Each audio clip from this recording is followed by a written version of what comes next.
പ്രബോധന രംഗത്ത് പുത്തനുണർവുമായി ലൗദി ഖുർആൻ masters club അവതരിപ്പിക്കുന്നു രാത്രി സന്ദേശം. എന്നും രാത്രി 9 മണിക്ക് യൂട്യൂബിലൂടെ പ്രസംഗ പരിശീലന കളരിയിലെ പഠിതാക്കൾ നിങ്ങൾക്കായി ഒരുക്കുന്നു. കേൾക്കുക, പ്രബുദ്ധരാവുക, മറ്റുള്ളവരിലേക്ക് എത്തിക്കുക. أعوذ بالله من الشيطان الرجيم بسم الله الرحمن الرحيم الحمد لله الصلاة والسلام على أشرف المرسلين وعلى آله وصحبه أجمعين أما بعد اتقوا الله عباد الله. എൻ്റെ ശബ്ദം ശ്രവിക്കുന്ന മാന്യ ശ്രോതാക്കളെ, അസ്സലാമു അലൈക്കും വറഹ്മത്തുള്ളാഹി വബറകാതുഹു. സക്കാത്ത് നൽകാത്തതിൻ്റെ ഗൗരവം, ഈ വിഷയത്തെക്കുറിച്ച് 2 വാക്ക് സംസാരിക്കാനാണ് ഞാൻ ആഗ്രഹിക്കുന്നത്. അല്ലാഹു തആല പരിശുദ്ധ ഖുർആനിലെ സൂറത്ത് ഫുസ്സിലത്തിലെ 7-ാമത്തെ ആയത്തിൽ കൂടി പറയുന്നു, അല്ലദീന ലാ യുഅ്തൂന സക്കാത്ത വഹും ബിൽ ആഖിറതി ഹും കാഫിറൂൻ. സക്കാത്ത് കൊടുക്കാത്തവർ പരലോകത്തെക്കുറിച്ചാകട്ടെ അവർ അവിശ്വാസികളുമാണ്. അങ്ങനെയുള്ള മുശ്രിക്കുകൾക്ക് നാശം എന്ന് അല്ലാഹു തആല പറയുന്നു. സക്കാത്തിനെ കുറിച്ച് അല്ലാഹു വളരെ ഗൗരവമായി തന്നെ ഖുർആനിലൂടെ പല സ്ഥലങ്ങളിലും നമ്മെ ഉത്ബോധിപ്പിക്കുന്നുണ്ട്. ഖുർആനിലെ 32 പ്രാവശ്യം സക്കാത്തിനെ കുറിച്ച് പറയുന്നു.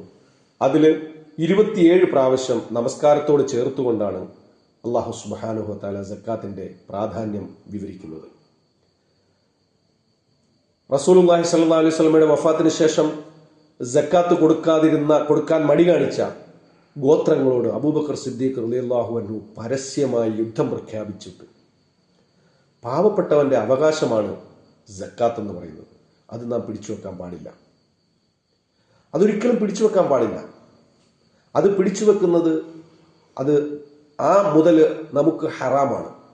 നാം ഭക്ഷിക്കുന്നതും നമ്മുടെ കുടുംബത്തിലുള്ളവരെ അത് ഭക്ഷിപ്പിക്കുന്നതും ഹറാമായ മുതലാണ് നാം അവരെ ഭക്ഷിപ്പിക്കുന്നത്. ഇത് നാം മനസ്സിലാക്കണം. അതുപോലെ തന്നെ സൂറത്ത് തൗബ 34-35 ആയത്തുകളിലൂടെ അല്ലാഹു സുബ്ഹാനഹു വ തആല നമ്മെ അതിന്റെ ഗൗരവം പറഞ്ഞു മനസ്സിലാക്കി തരുന്നുണ്ട്. നമുക്ക് നമ്മുടെ കണക്കനുസരിച്ചുള്ള സക്കാത്ത് നാം കൊടുത്തു തീർക്കണം. ഇന്ന് നാം അതിനേക്കാളൊക്കെ വേറെ മറ്റു പല നമുക്ക് നിർബന്ധമില്ലാത്തതും സുന്നത്തായ കാര്യങ്ങൾക്കൊക്കെയാണ് നാം പ്രാമുഖ്യം കൊടുക്കുന്നത്. ഇപ്പോൾ എല്ലാവരും നമ്മുടെ ഇടയിൽ വളരെ ഫാഷനായി മാറിക്കൊണ്ടിരിക്കുക ഉംറയ്ക്ക് പോവുക. ഉംറ എന്ന് പറയുന്ന സുന്നത്താണ്, ഒരു മനുഷ്യന് സുന്നത്തായ കാര്യമാണ്. പല പ്രാവശ്യമാണ് ആളുകൾ ഉംറയ്ക്ക് പോകുന്നത്. അവന്റെ നിർബന്ധ സക്കാത്ത് അവിടെ ഇട്ടിട്ട് ഉംറയ്ക്ക് പോയിക്കൊണ്ടിരിക്കുകയാണ്, ഒരു ഫാഷനായി മാറിയിരിക്കുകയാണ്. സക്കാത്തിനെ കുറിച്ച് ഗൗരവത്തിൽ ആരും ചിന്തിക്കുന്നില്ല എന്നുള്ളതാണ്. നമുക്ക് അർഹതയില്ലാത്ത, നമുക്ക് നിഷിദ്ധമായ, നമുക്ക് ഹറാമായ മുതൽ നാം ഭക്ഷിച്ചുകൊണ്ടിരിക്കുന്നു, നമ്മുടെ കുടുംബത്തിനെയും ഭക്ഷിപ്പിക്കുന്നു.